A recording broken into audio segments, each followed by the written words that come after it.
Now then, people, welcome back to a somber Just Joe on the Just Joe football show. I would imagine the lads echo my thoughts as well. It's quite a somber Sunday morning this morning as we found the news that late last night, well, it's been confirmed this morning, but I think late last night, Ole Gunnar Solskjaer has parted ways with Manchester United. It's a sad day because in my eyes, he was a legend. He was a legend for what he was doing at Manchester United. The car crash, that is Manchester United. And listen, I get Manchester United sometimes replying back to me going, yeah, but you're this in your league, you're that. I don't care. Like a bit like Don Hassam says, growing up, having to deal with Manchester United fans constantly.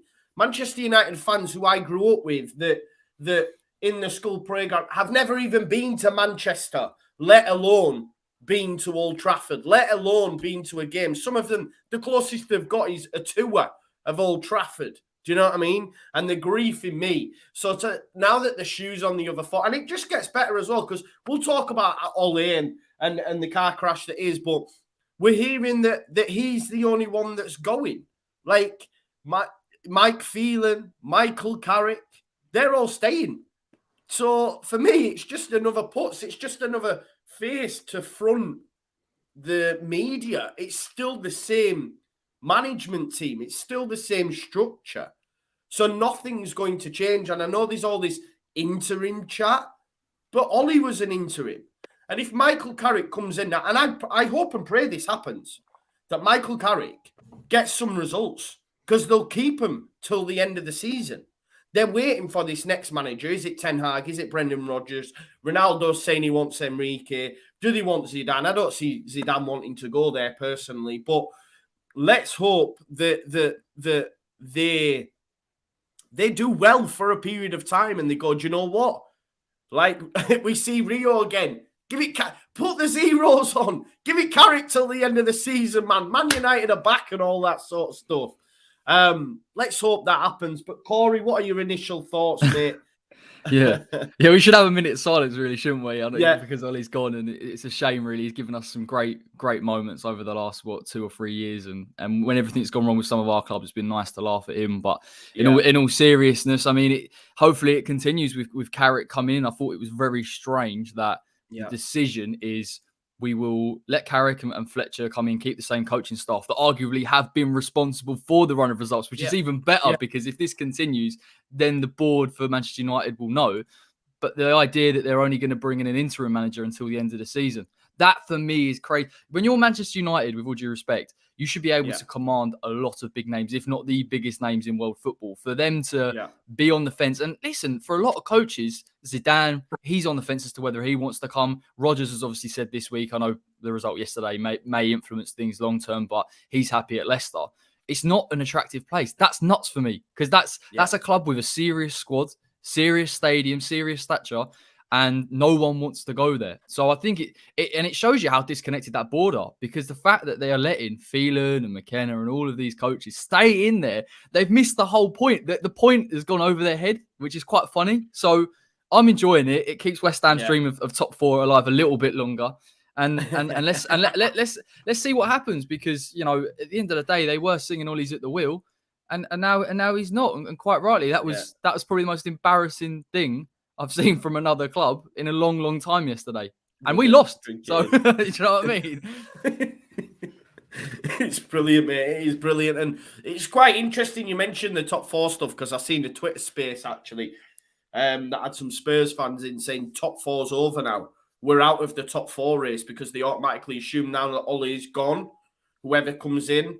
And maybe if it was a Zidane, maybe if it was someone with clout, they may be still on for that top 4, but it runs deeper than that. I think the players have, for me anyway, down tools. You've got your captain, and it just further strengthens Roy Keane's point that he, on international duty after scoring against Albania, put his hands over his ears, and then he plays at the weekend and gets himself a red card. You know what I mean? So it's bigger than the manager. The club stinks. The players stink. They've spent absolutely crazy money. Me and Corey were on about it on Twitter earlier. Like this rhetoric that he's done a good job. I don't see it. I genuinely don't see it because he made the players smile. We've seen earlier on, since Alex Ferguson, he's spent the most money. You're talking like 370 million, I think it is. He's got the best squad that they've had since Alex Ferguson went. He's got 0 trophies. Even David Moyes, and that's no dig on you, Corey, because David Moyes was in a totally different situation than he's in now.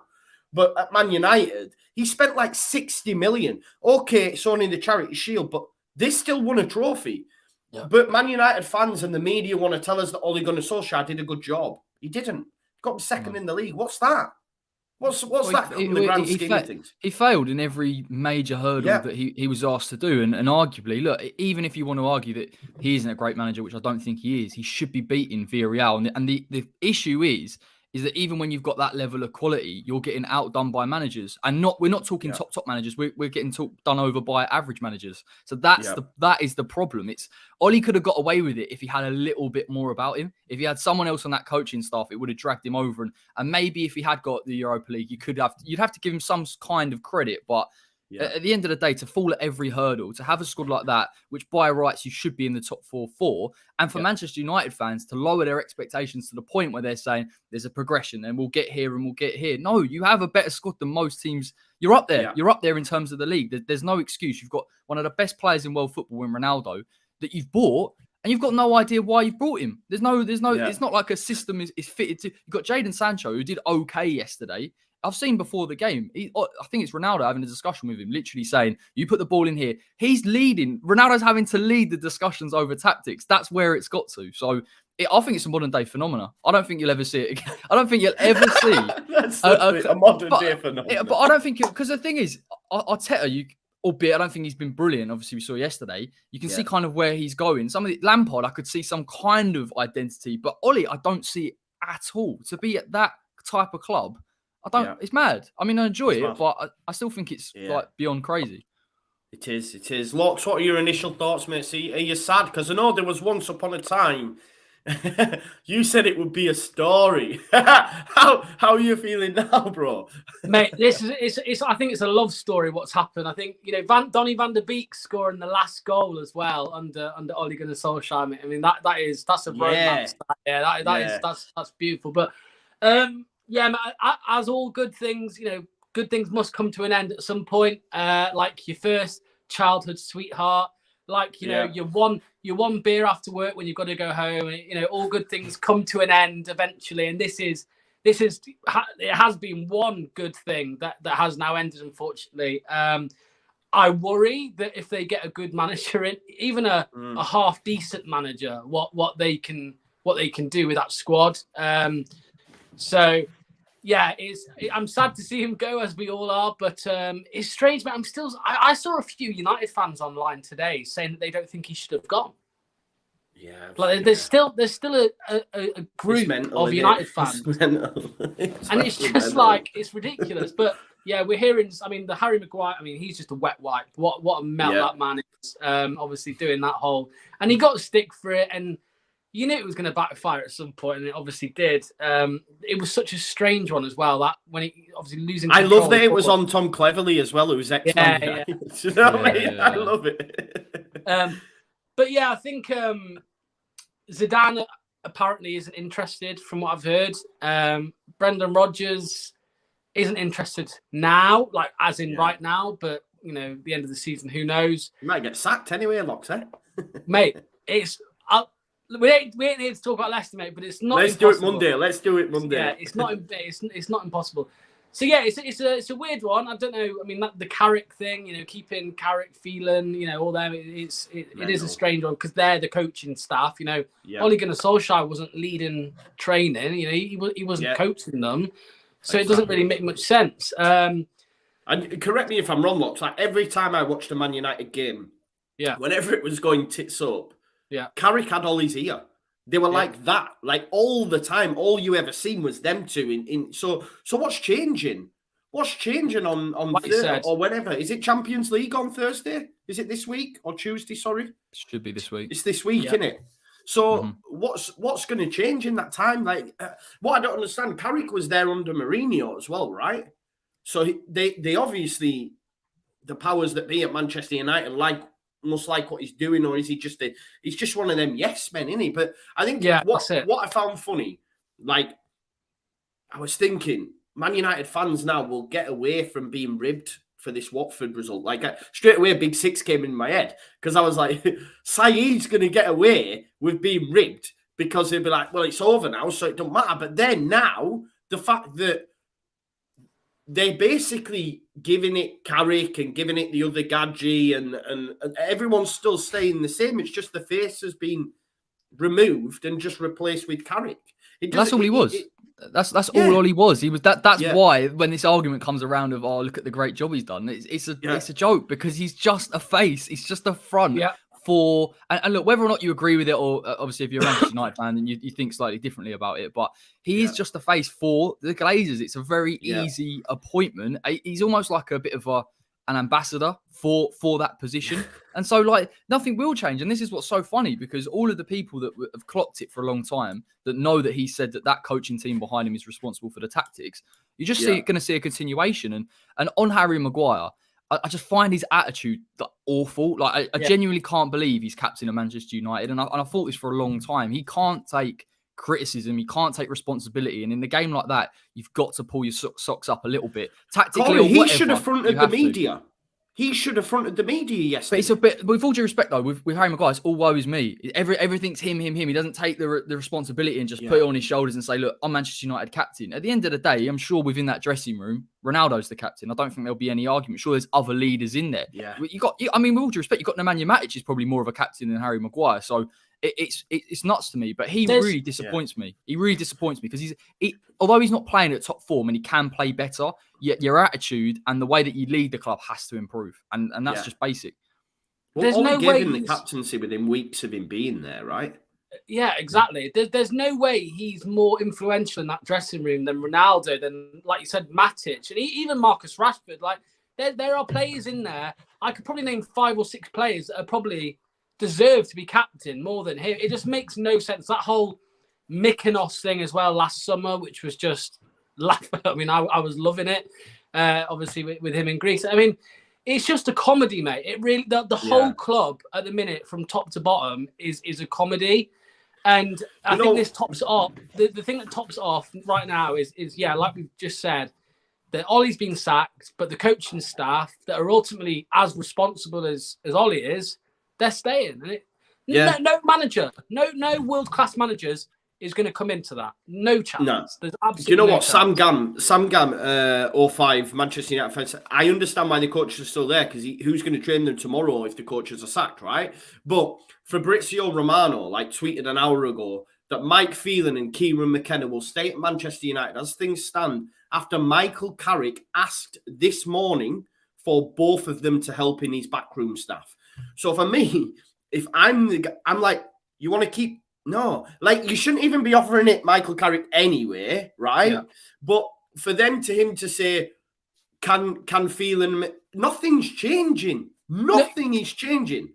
It's comical, Corey, because I'm like seeing it. I'm like, oh, Ollie's gone. Are they going to get this person, that person? Because, look, as much as I dislike the club, Manchester United are huge, right? They could go get a manager. They have the money. They have the clout. I don't buy into this, oh, we're waiting for this, we're waiting. The reason they didn't get Conte is because they want a yes man. They want a yes man. And all they're going to do now is just replace Ollie with another yes man. And believe me, if he gets a grip, look, Ollie came in, PSG, fantastic result. And then it's like, put the zeros in, do this, do that. He's at the wheel, yeah? If something similar happens, Corey, there's a genuine possibility that Carrick gets the job. Do you know what I mean? Because they're comical. Yeah. I mean, that's what you'd worry about if you're a Man United fan. You'd be thinking, I mean, if this is the thing, because I always assumed that Solskjaer was the guy leading the team. When I found out that he wasn't, in terms of what was going on tactically, I thought nothing will change. And I don't think it'll happen because those type of appointments are feeling a Carrick, a Solskjaer. They're all immediate boosters. They're all immediate bouncers. So having that in there, I don't see there's not an immediate manager bounce. I don't think the players were under pressure with Ollie. In fact, I think they just lacked so much direction that they couldn't get it together. And I don't know if you saw De Gea's interview yesterday. I thought that is the most damning thing I've seen from a football player. We don't know how to defend. We don't know how to attack. I'm like, if you don't know your roles, you've got a big problem. Is Carrick going to change that? No, Corey. De Gea. De Gea, yeah, sorry, yeah. De Gea, but this is the thing, like Manchester United cannot afford, as much as we say they need a yes man, they honestly can't afford to have one. They need a man, and this is the problem where they've never really replaced Sir Alex Ferguson, and there was a massive void in the club. They either need to restructure it in terms of a director of football, not a CEO, not a commercial man, but an actual proper football man, and put it in place, or they need a man of such stature, which would have been a Conte, which would be a Zidane, to come in and almost reboot the whole club. That's what they need. And yet the funny thing is, I say reboot from a structural point of view. From a playing perspective, you probably only need a DM and a top-class manager, and you're already competing for a title. So it's fine lines, mate.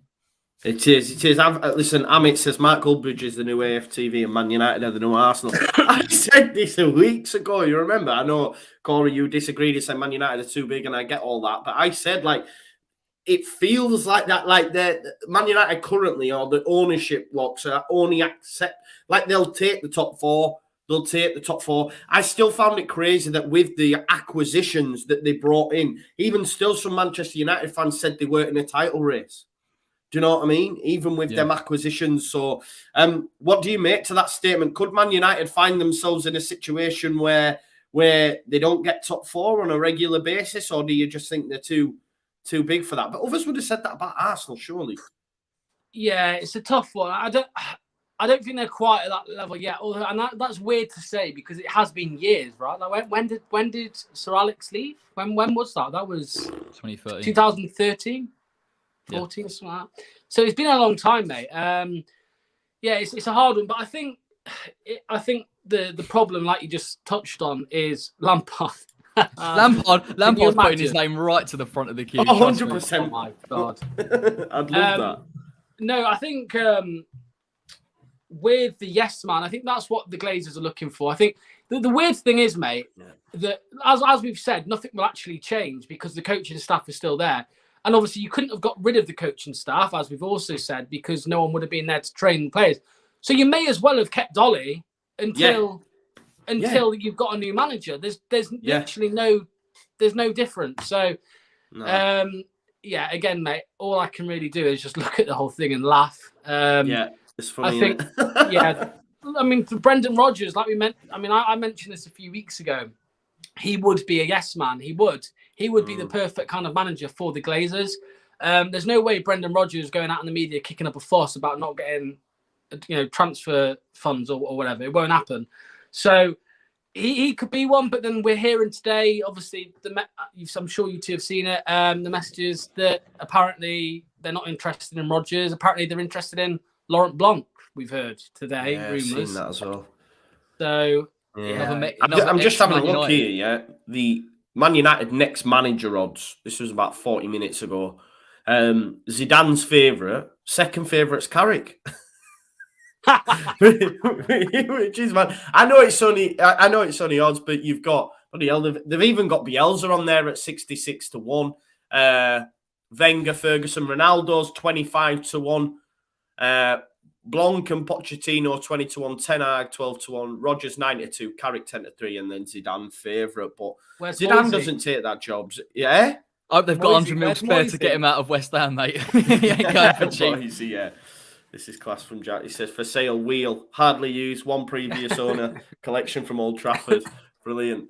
It really is mad. But like you've just said there, Locks, right? Darren Ambrose on Sky says they might as well have kept Ollie in. If they're only going to search for an interim manager, you might as well keep him in because the way that he managed them anyway, Corey, it was just moments of brilliance. Like, if they didn't have Ronaldo this season, for me, they'd be out of the Champions League. Yeah. Because of that goal against Villarreal. You know, them moments, them clutch moments that he comes up trumps. But if you're just going to get an interim manager, it's just going to be more of the same. Like Carrick, for example, right? Ollie's not there. This morning, they get the team together. it's the same, like, Locks, it's the same management structure. Them players must be thinking, what the feck's going on here, man? This is absolute clowns. Do you know what I mean? Yeah, I think the bigger problem, I think Locks is kind of alluding to it, is the fact that there's no plan. So even though the writing on has been on the wall for a long time with Ollie, after Manchester City, it pretty much should have been nailed on.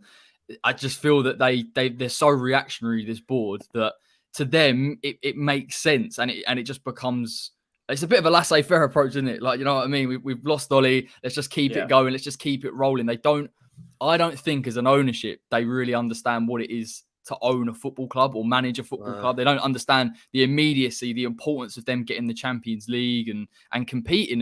And regarding Ollie in those moments of brilliance, let's be honest, he only had one really against, what was it, PSG in the Champions League when he first joined. He's got the worst record of any Manchester United manager in that competition. In Europe, in fact, they've been in there. So that tells you everything you need to know. They have relied on moments of brilliance for a long time. The reason why it's become a little bit undone this season is because that coaching staff have felt the expectation of how they should play as Manchester United, and they don't have the ability to implement it. And that's where they've got sussed out. So if they'd kept a 4-2-3-1 and low block and counter-attacking football, maybe we'd be sitting here saying, oh, they've actually done all right. But you see even Harry Maguire, when he's made a mistake yesterday, he's essentially isolated. There's no player in front of him to receive the ball, and he's panicked, and he turns slower than a van. So you're never going to get it back. So there's just so many things, mate. There's so many things. It's a bit of a mess. And yeah, hopefully it continue. But when you've got that much money banded around, let's be honest, it probably won't. I did find for sure. Sorry, mate. I did find that interesting as well after the game with Bruno. I'm sure you've seen it, where obviously he went to where the crowd were booing. Yeah, and he was saying, like, blame the players as well or something. It's like, so now you're deciding to fucking back the man, because you ain't been doing it on the pitch. Like, you know what I mean? Exactly. So it's Alan Shearer said that last night on Match at Day, Locks. He said, like, it's embarrassing because you're doing that now after 90 minutes. How's about you do it during the game? Because I didn't see the game live, but Match of the Day, Bruno Fernandes had an absolute shocker. Oh, mate. And then he was terrible, right? Yeah, I agree. And then he wants to go over and say, blame us. Well, fucking sort your performances out on the pitch, then, you gimp. Do you know what I mean? But this is the problem, though. Particularly with me, I'll try and analyse it, and it gets to a point when you're looking at it thinking this is just down to pure individual errors and lapses of concentration. And that's all it has been for the past couple of weeks. You can talk about tactics and the fact maybe they haven't got a DM and all these things, but there is no excuse for some of those performances. And the dip has been so... We're talking Luke Shaw was one of the best left-backs in Europe. Now he can't defend a set-piece. That's nuts. Set-piece coach or not, he has to, as a player, as 26 years old or however old he is, take responsibility, and none of those players are. And I wonder whether Fernandez's sort of outcry was the sense because he knew that when Ollie goes, and if you bring in a top coach, they won't stand for it. They won't let the players run the dressing room in the same way. There'll be a real responsibility on them to do their jobs, which they probably love it under Ollie. It's a bit of a free ride. The only problem is at the moment they've dipped so much that they're thinking actually this is a bit embarrassing. We're underperforming. That's how I imagine it in my head, seeing the changing room, just like a teacher in the middle of the room and just all the kids running around like exactly. A substitute teacher. That's all it is. That's it. No one with clout. Yeah, exactly. And Gail says, agreed, Joe, but players were not working and running for it. I accept that, right? I can agree with you. But what I will say, what they're not doing is they're not changing it though, Gail. They're just putting Carrick at the front. You know, there was talk yesterday of Darren Fletcher, etc. But Carrick's now going to carry that can. And what's changed there? Because like we've just been saying is him and Ollie were like this. You know what I mean? And I don't know. Carrick must be doing something we're not seeing because he's stuck around. He's still at the club. And I think it's mad that he's gone to the powers that be and said, oh, I want to keep, McKenna. I want to keep Phelan. And they've gone, sound. Should we say, gone? Promote one of the youth coaches or something just for a game. I don't know, but just to hand the baton on, it seems mad. Sky Sports are reporting that Ronaldo wants Luis Enrique to get the job. And do you feel that he would have that power to be demanding a certain type of manager in the dressing room? Absolutely. I think a lot of people called when Ronaldo first came to the club. A lot of people predicted that he could be the end of Ollie, like Ronaldo could. So yeah, absolutely, man. I think he's got that. He's got that authority there. I think if we're talking, I think Ronaldo is probably the true captain in that changing room at the minute. I would imagine. So yeah, I absolutely think. I think he was touting Zidane as well, right? Ronaldo, but clearly Zidane doesn't want any of that. I don't think he doesn't want that job. So yeah, I think if he's demanding, or not demanding, but if he's touting Enrique and Enrique wants to come there, it wouldn't surprise me. It wouldn't surprise me if the board do act on that. Yeah, it's Gary Neville's speaking on Sky now. Obviously, it's Super Sunday starting. Remember, guys, I'll be doing a watch along for the Leeds Spurs game later on as well. But Corey East said if there was a world class manager sat on the shelf ready to go, Ollie would have gone by now. Man United never would have appointed Antonio Conte.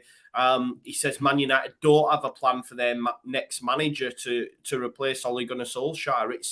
It's mad, isn't it, mate? It really is mad because listen, Man United are a huge club. As much as it pains me to say it, we're all, we all understand that. But if this is going on at your football club, you'd be fuming, Corey.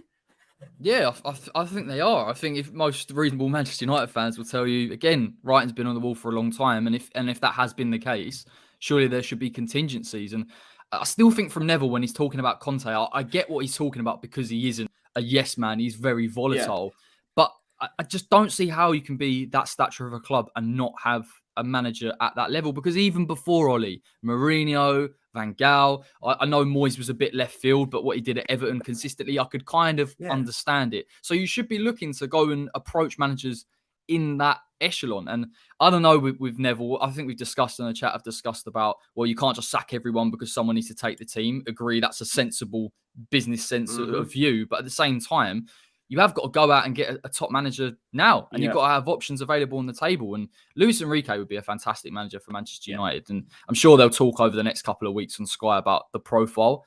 But you have to have a manager that, A, takes control of the dressing room first and foremost. B, can obviously handle a lot of those players, but commands a lot from the club.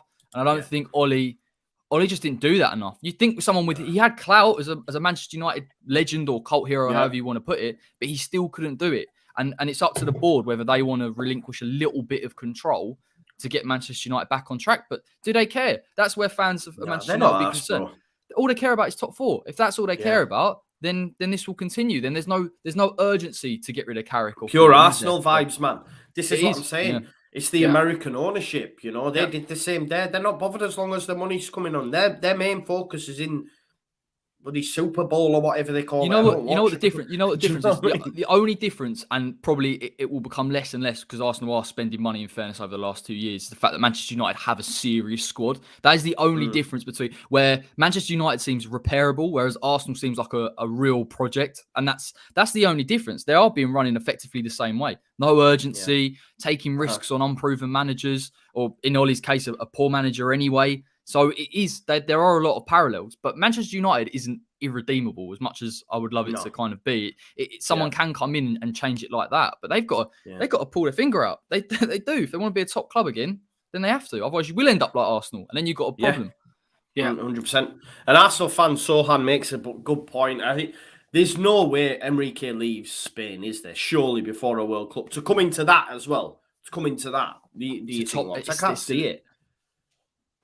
What were you saying, mate? I don't want to interrupt that. I was just saying, I think he will. I think he would. I think we underestimate the pull of that club. And if someone throws a fat check at them and with a big wage and a big promise of a budget, because if you are a Man United manager, you do spend 100 million. And Enrique has managed at Barcelona. He's managed at a top club level. I know what you mean. It is a mess. Don't get me wrong, but I think if you're to leave your nation before a World Cup, maybe that is the one, and they are doing well, and they do look a serious side. Yeah, but I don't know. Maybe money talks. Maybe money and opportunity talks. If maybe Enrique feels that chance won't come around again. If you go and get a Zidane in, he's definitely not coming in. Do you see what I mean? So maybe he bites it, but it's a good point. Yeah. LJ, well, I think it's a Chelsea fan. He says Chelsea and Leeds fans. I love seeing Man United struggle, but disagree somewhat in the fact that they are just keeping the coach on until new hire comes in and can have his own set of catch, it actually makes sense. I don't know, like how. I suppose I get what you're saying, right? Is like they need someone to take charge during the week. I understand that, right? But I can't think of any other club. It just proves, I guess the point I'm trying to make my point is like, it just proves that the people that they have in charge or currently doing jobs are just total yes men, because all they've done, it's the same regime, guys. It's the same regime. So like when Jose was in charge, right? He had his own people. Yeah. Okay, they use a few clubmen like your Carrick or whatever. Like Conte, he'll have his own people. Bielsa has his own people. You know, look at even Eddie Howe going in at charge. Tyndall, they're his own people. But so nothing's changed. I don't agree with this sentiment. I was like, well, they've got to give it someone, use someone else at the club. Yeah. Use someone else, not the same cohort of coaches and managers that have put them in a situation that they're in now. It doesn't make sense. Like, it's nothing's changed. Like, people are saying, yeah, but it's basically Ollie Mark II, because he's just not there anymore. Do you know what I mean? Looks like all they've done is removed the face, but and just replace it with a new face. Do you know? The only difference is that they won't. They'll see some. They won't see Ollie in the dugout. They won't. It won't be Ollie in front of the cameras after the game, before the game. You know, so that spot on, mate. That is the only difference. You know, a lot of the time when managers are sacked, obviously their assistant goes with them.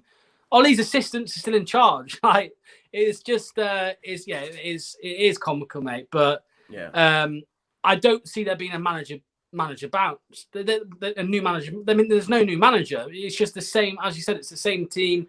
I expect Man United to get knocked out, mate, in the Champions League. Is it Tuesday? Can they get knocked out on Tuesday? I think they can, can't they? It would be elite if they did, mate. I can't lie. Let me have a look. I'll tell you. They will. Have a look. I can't see them staying in at all, to be honest. They're away at Villarreal, aren't they? Away at Villarreal. Top of the tree with 2 games left. Atlanta have got 5. You'd imagine they're winning. Villarreal, they'll drop to 3rd, so we'll have to wait and see. I mean, Spurs, mate. I mean, how long was it in between Nuno getting sacked and Conte? Was it a day? It was like 24 hours, right? So they've clearly been talking to Conte before they sacked Nuno. And they've got the plan, and then they pull the trigger on Nuno, and then Conte's in, mate. And fair play. Obviously, I know Daniel Levy gets a lot of stick, mate, but that was one hell of a move. So that's what this United board should have done. But as you said, they're not capable of that. They're these American owners. They're not focused on. They're not football men. They're not football people, and that shows, mate. There was a comment up a few minutes ago saying, you know, until the board go, that it's going to continue. And I see them winning maybe a couple trophies when they bring in someone else, but I don't see them having this, you know, dynasty like Sir Alex have. As long as those owners are there, mate, it's not going to happen. It's not going to happen. Yeah. No, it's gone anyway, man. It's gone. Football's cyclical. Football works in cycles, man. Football works in cycles. Look how long Liverpool went without a first division title. Do you know what I mean? That's happening. Things change, things move on, and it's glorious to see. It's glorious to see. Sohan says, Locks, do you think Rodgers could leave for United? Are you concerned? I think at the minute Locks wants him gone anyway. So Rodgers out. Rodgers out, man. If Manchester United pay Leicester 25 million for Brendan Rodgers, they can have him. That's what I'll say. They can have him for 25 million pounds. I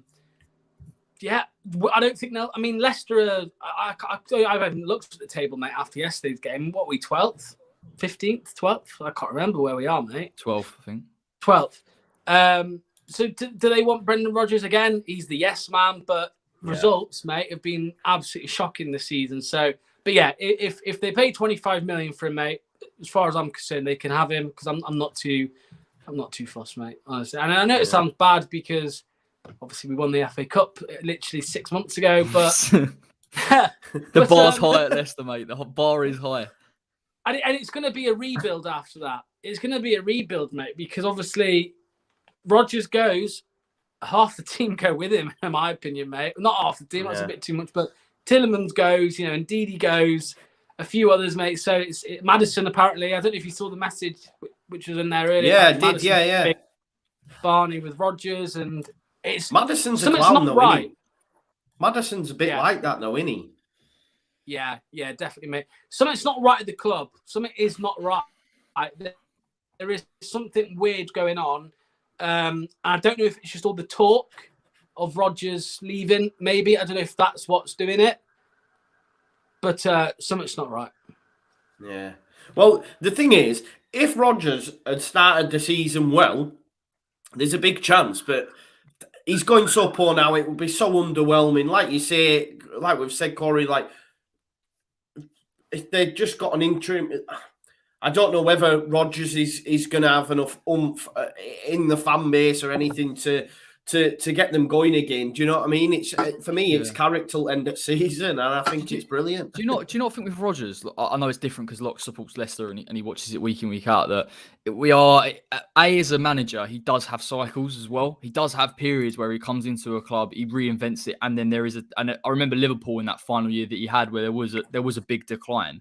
At the same time, I still think he's a quality coach. When you look across the portfolio of clubs that he's managed and the levels that he's got them to, obviously Leicester, I mean, I know they could have been in the top 4 for 2 seasons on the bounce with an FA Cup. And then all of a sudden, I feel like this discussion is probably different, even with the dip in form.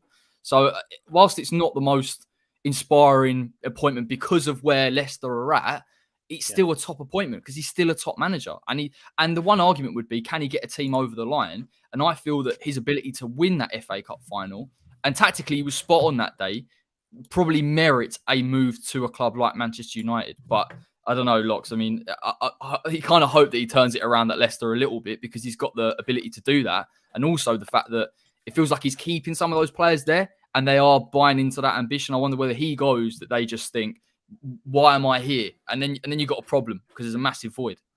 I think they go no matter what. Personally, I think some players are leaving. I think they are. It's tough. We are Leicester City at the end of the day. We can only go so far. We ain't winning the league again. But it does feel as if Rodgers has taken us as far as he can. And I know that sounds silly because it's probably as far as anyone can take us. But maybe. But the thing is, we finished 5th in the last 2 years. Rodgers yesterday said that we overachieved in those 2 years. We have got the best squad outside the top 6, the big 6, right? That's true. Sure, you've got a better squad than some of the top 6. You've got a good squad. Yeah, granted. We've got a better. Like, no, I'm not digging or looking for argument. We have got a better squad overall than West Ham, right, Corey? Yeah. You can't beat us. Better squad of Arsenal, haven't you? You would say Leicester's squad's better than Arsenal. But exactly. I think Leicester's recruitment's been spot on. So you are right in the fact that when you look at players to come in and replace players that have left, it is very strong. There's not been a dip in quality. That's it. And for him to come out yesterday and say we've overachieved, and bear in mind, 24 hours earlier, he said when he was asked about players leaving, he said our players have got big ambitions, but they can meet them ambitions here. And then the day later, he's saying we overachieved, finishing 5th and winning the FA Cup. So it doesn't really add up, mate, for me. But that aside, I don't think he's the right man for Man United. However, if he did go, it wouldn't keep me up at night. Like it really wouldn't, mate. As long as we don't get Lampard afterwards, because that's the rumour I'm hearing at the minute. But yeah. Tiny Doc says we'll finish with this. Like no joke, Carrick's only going to be in charge for Tuesday's game. Corey, if they win on Tuesday. Yeah. There's a big chance. Who's out there right now that they're going to go, right, thanks, Carrick, you won the game. We're still in the Champions League. Right, we're now going to switch it up. I think there's a genuine possibility that Carrick does well. He keeps his bloody job. I'd have to agree. Just on current form with Solskjaer, like I don't know how you get away with it.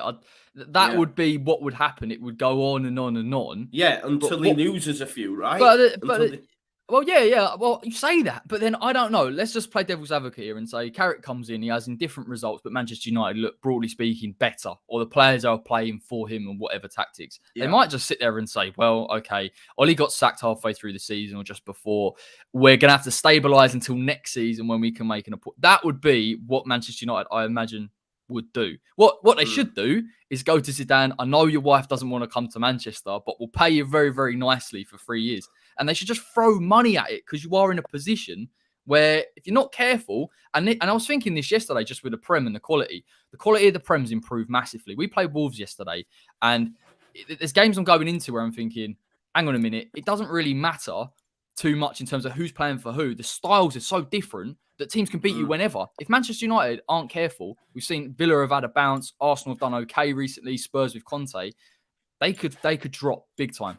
Big time, even if Carrick does stabilise. So they should be going out and bringing someone in 100%, but they probably won't. So no. Varner's not happy with your Lampard diss, mate. He said Lampard finished top 4 with our youth team. When was the last time Leicester finished top 4, lots? Listen, Varner, say what you want. How much did he spend? Yeah. This is a myth. Chelsea had a really good squad. Tell them. But even when they did have a transfer embargo, isn't that true? They had a good squad. I'm not making it up. They had Rudiger, they had Aspilicueta, they had Kovacic was there, I think. So it wasn't a bad team. And it wasn't a youth team either, for goodness sake. No. Come on, this is what I'm saying here. Don't be deluded into thinking Lampard's a good manager, Varner. Please don't do that. It was a youth team for them. It wasn't a youth team for everybody else looking in. They were going, I'll take a lot of them players. So the only reason Leicester haven't finished top 4 was because they sacked Lampard and brought in Tuchel because they sacked him. So no, Lampard is a shocking manager in my opinion. Well, shocking's a bit harsh, but he wasn't the right man for that job. I can't really see where Lampard goes into, mate, if I'm honest. I think he turned down Norwich. I think that's about his level at the minute, mate, to be fair. Exactly. And Norwich have got the first back-to-back wins since in the top flight since like 1994, I think. Tell you looked good yesterday. Billy Gilmore looked good yesterday. Sorry, not 1994. 5 years and 7 months. So when's that? It's not 1994, is it? 2000 and... I don't know. But anyway, they got back-to-back wins. First time in a while. Dean Smith going to keep them up. It's actually been... yesterday's results were really bad for Leeds United. Like, Burnley drew, Watford won, Norwich won. Oh, man. Can I just say something? I know we'll talk about it tomorrow, but Maxwell Cornet's goal, his technical ability is different level. How no one's looked at him for 13... Even as a West Ham fan, I'm thinking, I tell you what, we looked at him. Oh, player, mate. And Dyche had spot on as well, playing him up front. Like, his agent said, Leeds United... Yeah, but then we went for Firpo. Oh my God. So, exactly, bro. So seeing him doing this, it's like, oh no. Like you gotta be careful, mate. You gotta be careful with Leeds because look, I know it's a talk for another day, but just in terms of Newcastle's upturn yesterday, in terms of getting goals. Again, we spoke about Burnley. Some of the teams like Crystal Palace early doors we would have expected maybe to have been dragged in. I can't see it for the life of me, mate. There's some decent teams there now. Yeah. Conor Gallagher's got the most goal involvements for a centre midfielder this season in the league, and it just shows you how easy things can switch. Because had we have signed Conor Gallagher and Maxwell Cornet, you're looking at a totally different Leeds United this season. I know we've had a lot of injuries, but Firpo's come in and done nothing, and we haven't got a centre midfielder. So it just shows you how them little things can make or break. And we need to do stuff in January, but there's a lot of Leeds fans who don't think we will because we never do. So it'll be interesting to see how it happens. But that's for later. We do have a watch along for that. 4 o'clock I'll be going live, so make sure you join me for that. But yeah, I think that's enough Ole Gunnar Solskjaer chat. I've just seen this on Twitter, so I love how he's smiling as well. He always does that and he just smiles at you.